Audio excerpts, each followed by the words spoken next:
En moyenne, 19% des adolescents sont addicts au tabac. Mais comment ce phénomène se produit-il? Je vais vous présenter dans cette courte vidéo les sujets présents ci-dessous. Voici un document permettant de visualiser les 7 étapes de l'addiction. Comme nous pouvons le voir ci-dessous, il y a l'entrée dans l'organisme, donc la fumée rentre dans les poumons, puis ça rentre dans le sang, et la nicotine commence à faire son effet. En moins de 10 secondes, 7 pour être exact, la nicotine monte au cerveau par le biais des vaisseaux sanguins.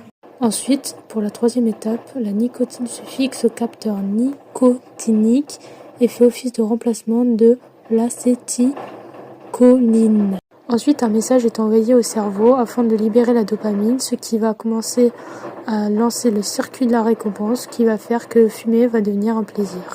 Ensuite, les capteurs de nicotinique sont modifiés, donc on devient moins sensible à la nicotine et il va falloir plus de doses.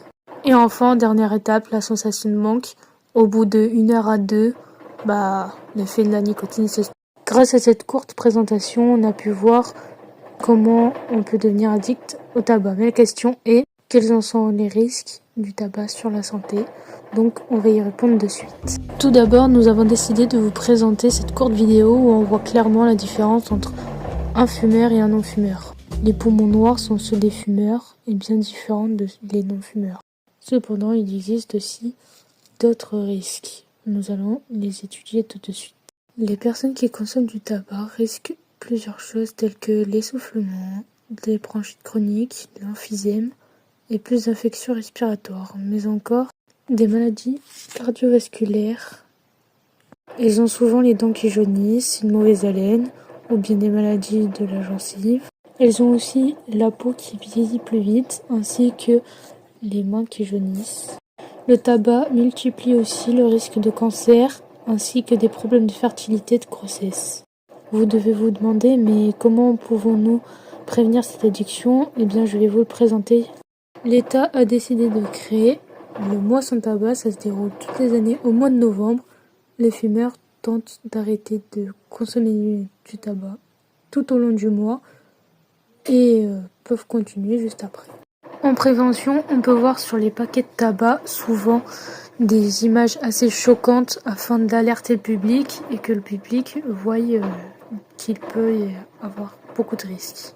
Il y a aussi souvent des campagnes pour la prévention à l'école qui interviennent afin d'avertir tous les élèves et de prévenir au maximum les futurs fumeurs. L'État diffuse souvent des pubs afin d'alerter tout le public français des risques et des probables solutions.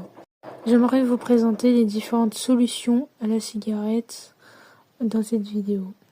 Il y a tout d'abord le patch qui peut être prescrit par un médecin et puis après on baisse petit à petit la nicotine, ce qui rend de moins en moins accro, voire stoppe complètement toute envie de fumer.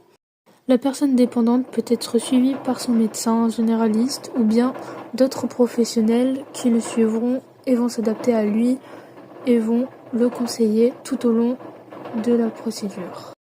Cette personne peut aussi se tourner vers l'hypnose. Un groupe de parole peut être mis en place afin d'être mieux accompagné et pris en charge par les professionnels. Et nous voilà sur la fin de la vidéo. J'espère que ça a été assez clair pour vous, que vous avez bien compris les enjeux de stopper le tabac à tout prix. Nous vous souhaitons une excellente journée.